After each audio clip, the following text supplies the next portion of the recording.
These students are creating and performing. In fact, that's the name of their school. I'm Rob North, and that's part one of our series.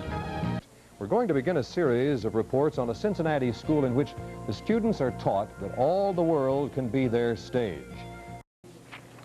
Almost 10 years ago, the Cincinnati Board of Education began creating a group of alternative schools designed to achieve racial balance in the district. There was a compelling motive. The NAACP had just filed a desegregation suit, you recall, and the board hoped the new schools would help its defense. Of course, the suit is still dragging through the courts, while the alternative schools have grown and developed. In fact, Eyewitness 12's Rob North says one of them has blossomed into something special. Thinking back, I don't have very fond memories of going to school. Nobody seemed to care very much. The teachers seemed to be going through the motions, and the kids seemed more worried about hanging out with the right crowd and wearing the right things than getting an education. Just going through the front door was the worst part of the day. But here in one of Cincinnati's toughest and poorest neighborhoods is a uniquely different kind of school that seems to have changed all that. The teachers are deeply involved, and the kids, well, they seem to think this is the best part of their day. Stay tall, the next teacher on.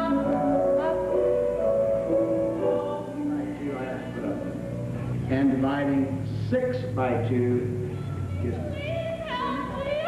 Where? Here? Oh! And he has the little trains on the side that pull the boats through the water.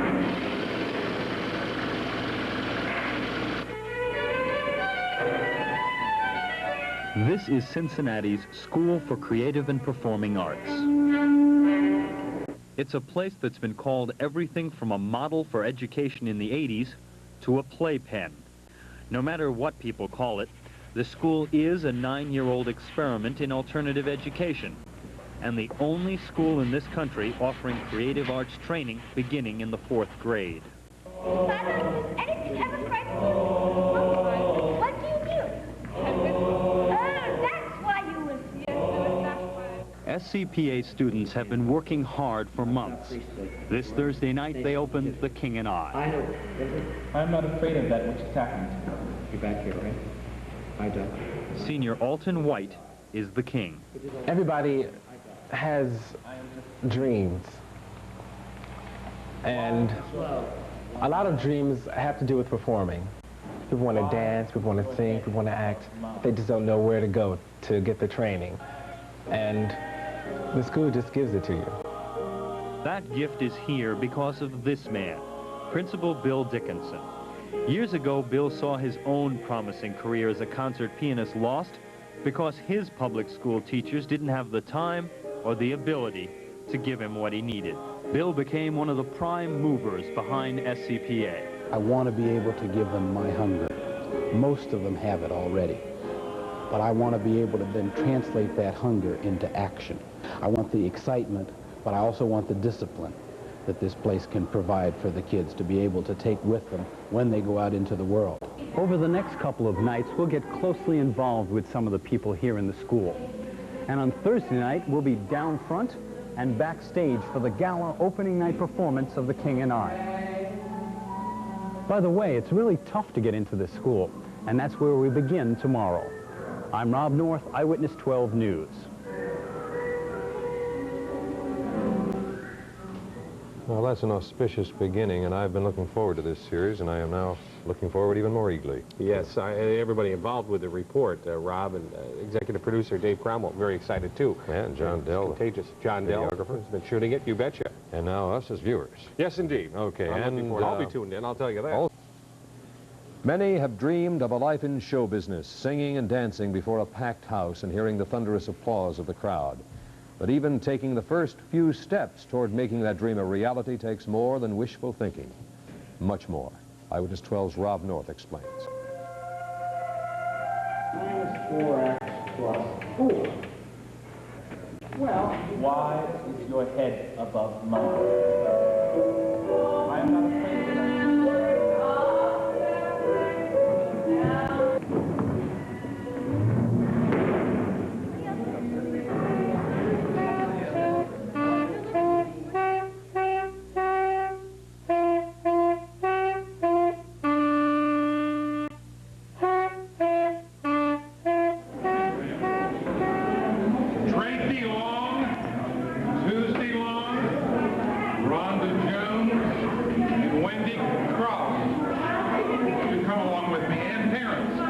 For hundreds of nervous kids and their parents, Assistant Principal Milt McCracken barking out their names on audition day is the first and probably the easiest step toward becoming students at Cincinnati's School for Creative and Performing Arts.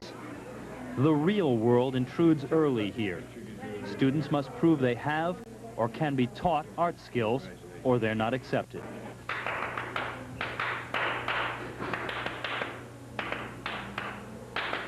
This has led to charges that SCPA is elitist. But after 9 years at it, the staff here has come to believe that the school just wouldn't work without screening the kids. Armed with that knowledge, some come prepared, like Camp Washington third grader Rose Centers, who arrived at her audition with a little ballet experience and a burning desire to get more. Because I want to keep my ballet up and stuff like that, my art. I think it's very good for the kids. They're involved in a lot of different things, and they don't have time to get into trouble. If Rose is accepted, she'll be one of the lucky ones. This year, only 1 of every 5 students who shows up for an audition will get in. Those who do make it face a heavy workload of arts and regular academic classes. Despite rumors that this school is an easy ride, SCPA's more than 1,000 students rank second highest in high school attendance and college placement behind Walnut Hills. And generally, they get average academic test scores. Dividing 2 by 2 gives me 1, which we already got. Dividing 3 by 2, I have to put up. But the emphasis here is on the arts. Students working on The King and I will put in hundreds of in-school, after-school, and weekend hours designing, cutting, building, painting, sewing, lighting, rehearsing, and acting.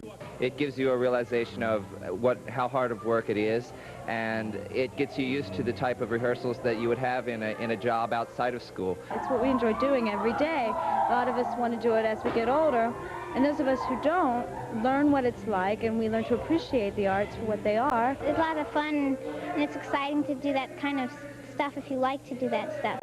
The King and I, though it's been done in hundreds of schools around the country, is really rather difficult to put on because of what it requires from the cast. And it's especially challenging to a couple of these kids you'll get to know better tomorrow. I'm Rob North, Eyewitness 12 News. Well, you got me hooked, Rob. I'll be there. I want to enroll, for heaven's sake. When did they have a weather department or anchoring department? No, I wanted to learn. I wasn't going to allude to anchoring, but I wanted to learn something useful. Get out of this weather biz. Well, listen, the weather's very useful today. It is indeed. Take all of it I can get. It's opening night of The King and I here at the Cincinnati School for Creative and Performing Arts. And as you can see, it's starting to come together. I'm Rob North, and that's part 4 of our series.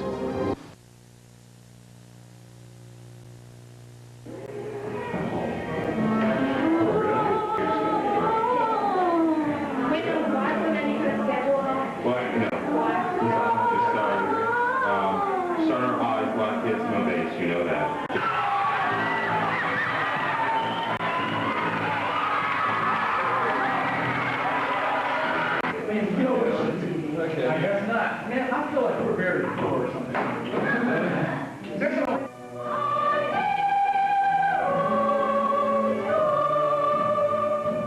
The dress rehearsal probably is the most vulnerable time for us because it's when a student or any actor gets into their role and they have to get used to that type of costume or look. It also gives us a chance to figure out how the lights are going to play off the colors of the costumes. It's very important technically. At this time, everybody comes to me with their problem and say, this isn't going to work, that isn't going to work, that's going to work, and I just sit there and keep my cool and say, this is the concept I want, and it's going to work. To make it work, the kids have to overcome heavy pressures that affect the entire crew. It's just that because you have that deadline, and you know it's there, and you've got the problems you have to solve by that deadline, is what gets your stomach rolling.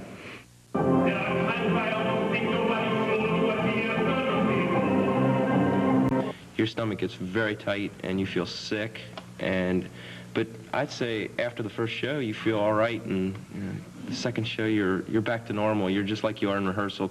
And it puzzled me to learn that though a man may be in doubt of what he knows, that he quickly he will fight. He'll fight to prove that what he does not know is so. Of course, all these young people have dealt with the pressure before, and they'll do it again this time. Oh, yeah. One way or another. We'll get it there. Tonight, all this rehearsing will be over, and the butterflies in these stomachs will be for real. Now, you can't see tonight's performance. It's a sold-out benefit gala. But there are 10 other shows here if you're interested. Of course, we'll be back, and we'll be here live tonight at 11 with highlights, and we'll go backstage to talk to the stars. I'm Rob North, Eyewitness 12 News.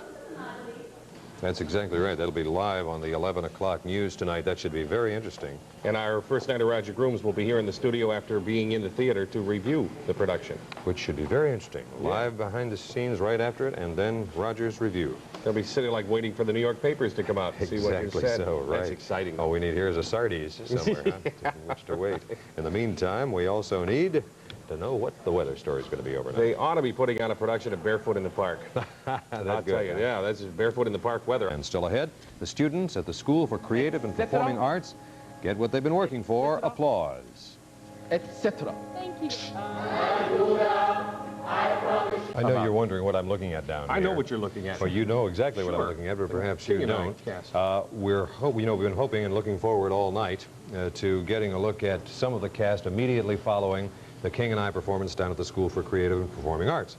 Well, we're having some technical problems which occur on occasion. You have a Pac-Man game going on Yes, right it does look like a Pac-Man game, doesn't it? But what we do have is first nighter Roger Grooms, who just came back from there just before the play was over, right? Yeah. And you got a chance to get some videotape of some of the highlights? Yeah, we have some of the highlights. It was, by the way, a splendid production. Absolutely fine. Boy, am I glad to hear house. that. Whole thing went beautifully. Well, let's take a look at some of those highlights and then perhaps some comments from you on what you saw tonight. Surely. Etc. Thank you. I promise you I shall give you some very woman a house of her own, a Greek president to join in the White House, according to agreement.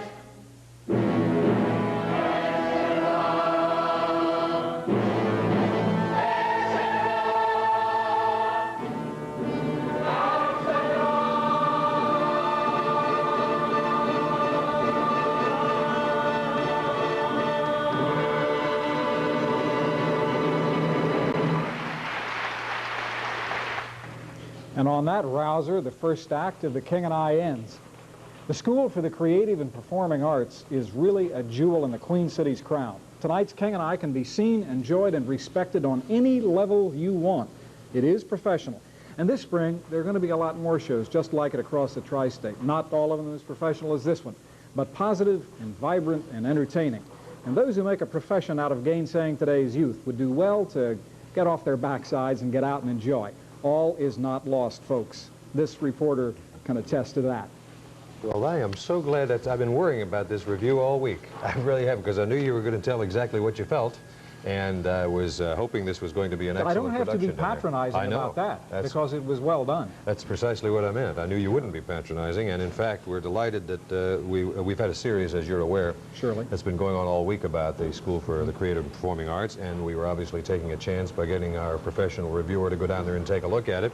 And I think in a few moments, perhaps when we come back, we might get an opportunity to get down to the school and talk to some of the youngsters. Good, let's hope so. Let's hope so. In the meantime, as you suggest, we're going to take this break, and we hope that you will stay with us for sports momentarily.